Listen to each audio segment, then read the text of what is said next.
প্রিয় দর্শক, শুভেচ্ছা জানবেন, স্বাগত জানাচ্ছি। আমি শাহেদ শফিক, লন্ডন থেকে। দর্শক, একটা বিষয় সব মাথার মধ্যে এসে ঘুরপাক করছে। আসলে বিএনপি কি পথ হারাচ্ছে, নাকি পথ হারানোর দিকে বিএনপিকে নিয়ে যাওয়া হচ্ছে? আসলে বিএনপিকে পথ হারাতে দেয়া যাবে না। এরা যদি পথ হারে তাহলে কিন্তু বাংলাদেশ হারবে। এই বাংলাদেশ যাতে না হারে, সেজন্যই আমাদেরকে কিন্তু বলতে হবে। আমি কিছু আমার কাছে প্রাথমিকভাবে বেশ কিছু বিষয় চরমভাবে খটকা লাগছে। কেন এমন হচ্ছে বা কেন এমন করা হচ্ছে? যেই বিষয়গুলো আওয়ামী লীগ কখনো করে নাই, সেই বিষয়গুলো কিন্তু এখন বিএনপি করে যাচ্ছে। আসলে সেই বিষয়গুলা কি? আমি আপনাদেরকে একটু ধরিয়ে দিই।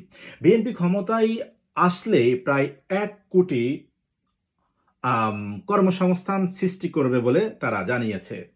কিন্তু সেই কর্মসংস্থান এখনো শুরুই হয়নি। তার আগেই যে সাধারণ মানুষ যারা সামান্য হকারি করে ঢাকায় জীবনযাপন করেন, সেই হকারদেরকে রাস্তা থেকে তুলে দেওয়া হচ্ছে। এটা একদিকে আপনারা ভালো মনে করতে পারেন। কিন্তু আসলে এই হকারগুলোর কিভাবে তার ফ্যামিলি চালাবে, কিভাবে সে জীবনযাপন করবে বা কিভাবে তাকে একটা মানে সুষ্ঠু ব্যবস্থাপনার মধ্যে নিয়ে যায়, সেই বিষয়গুলো বিএনপি কিন্তু একটুও চিন্তা করছে না। কেন হঠাৎ করে এই মুহূর্তে এই ঢাকা শহরে প্রায় আপনারা জানেন ৫ লাখের উপরে হকার রয়েছে, হকার উচ্ছেদ অভিযান কেন শুরু করছে? আমার মনে হয় এই যে আপনারা জানেন যে দীর্ঘ ১৭ বছর যে আন্দোলন এবং সংগ্রাম হয়েছে, সেই আন্দোলন সংগ্রামে আওয়ামী লীগ বা এই আন্দোলনের পূর্বে আওয়ামী লীগ কিন্তু তাদের ঢাকা শহরকে নিয়ন্ত্রণে রাখছে। কিন্তু এই আন্দোলনে কিন্তু বিপুল পরিমাণ হকার কিন্তু অংশগ্রহণ করেছে। কেন করেছে জানেন? একটা মানে গণতান্ত্রিক এবং একটা উন্নত রাষ্ট্রে পরিণত হওয়ার জন্য বা বিএনপিকে ক্ষমতায় আনার জন্য কিন্তু তারা এই আন্দোলন সংগ্রামে তারা যুক্ত ছিল। কিন্তু হঠাৎ করে এখন তাদেরকে দেখি যে রাস্তা থেকে একেবারে বুলডোজার দিয়ে তাদের সবকিছু গুটিয়ে দেওয়া হচ্ছে। তাহলে এই ৫ লাখ মানুষ আসলে কি করবে? এখন সামনে আরো কিন্তু আন্দোলন সংগ্রামের দিন কিন্তু আসছে। এই হকাররা কিন্তু বেঁকে বসতে ২ মিনিট কিন্তু তারা চিন্তা করেনি এবং তাদের আসলে এই দোকান ছাড়া মানে তাদের কিছু নাই বললেই চলে।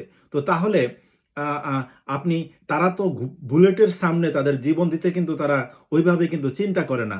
যাদের হাজার কোটি টাকা আছে তারা কিন্তু রাস্তায় নামে না। এই রাস্তায় নামে সাধারণ রিক্শাওয়ালা, এই হকাররা। তাহলে বিএনপিকে অবশ্যই আগে ঢাকা শহর এবং মানে সবকিছু নিয়ন্ত্রণে রাখার জন্য এই হকারদেরকে কিন্তু তাদের পক্ষে রাখতে হবে। তো হঠাৎ করে কেন এমন সিদ্ধান্ত নিতে যাচ্ছে হকারদের বিরুদ্ধে? তো আমি আরেকটা বিষয় আপনাদেরকে একটু শেয়ার করি। আমার কথাগুলো আপনাদের হয়তো মানে খারাপ লাগতে পারে যে আমি কেন বিএনপির বিরুদ্ধে কথা বলছি। আসলে বিএনপিকে পথ হারাতে দেয়া যাবে না। এরা যদি পথ হারে তাহলে কিন্তু বাংলাদেশ হারবে। এই বাংলাদেশ যাতে না হারে, সেজন্যই আমাদেরকে কিন্তু বলতে হবে। আপনারা দেখেন আরেকটা বিষয়, শেখ হাসিনা সরকার কেন এই হকারদেরকে কখনো রাস্তা থেকে তোলেনি? কারণ সে জানে এই হকাররা যদি রাস্তায় নেমে পড়ে তাহলে কিন্তু তার ক্ষমতা হারানোর কিন্তু চরম ভয় আছে। এখন আপনি ১ কোটি কর্মসংস্থান সৃষ্টি করবেন বলেছেন। এখনো সেটাই কিন্তু হয়নি। তো আপনি আগে বিকল্প কোনো কিছু শুরু করেন। শুরু করেই এরপরে এই রাস্তা থেকে মানুষকে আস্তে আস্তে আপনি ডাইভার্ট করেন। আপনি সেটাই করছেন না। আমি আরেকটা বিষয় কিন্তু এখানে সাজেস্ট করতে পারি। যেহেতু আমি দীর্ঘদিন ধরে আ আ নগর সেবা সংক্রান্ত বিটে রিপোর্টিং করেছি। তো এখানে শুক্রবার, শনিবার আমাদের সরকারি ছুটি। এই শুক্রবার, শনিবারে কিন্তু রাস্তাঘাটে যানজট তেমন থাকে না।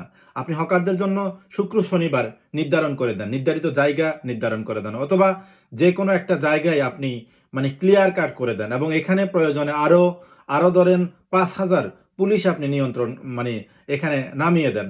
যাতে আ এ হকাররা মানে মেইন রাস্তায় যাতে না আসতে পারে। নির্ধারিত একটা ব্যবস্থাপনা করে দেন এবং স্থানীয় কমিউনিটির লোকজন যারা আছে বা স্থানীয় বিএনপির এখন যেহেতু বিএনপি ক্ষমতায়, বিএনপির যে লোকজন আছে তাদের সমন্বয়ে একটা কমিটি করে এলাকা ভিত্তিক এই কাজগুলো করে দিতে পারেন। হকারদেরকে রাস্তা থেকে তুলিয়ে দেওয়া তো মানে সমাধান না।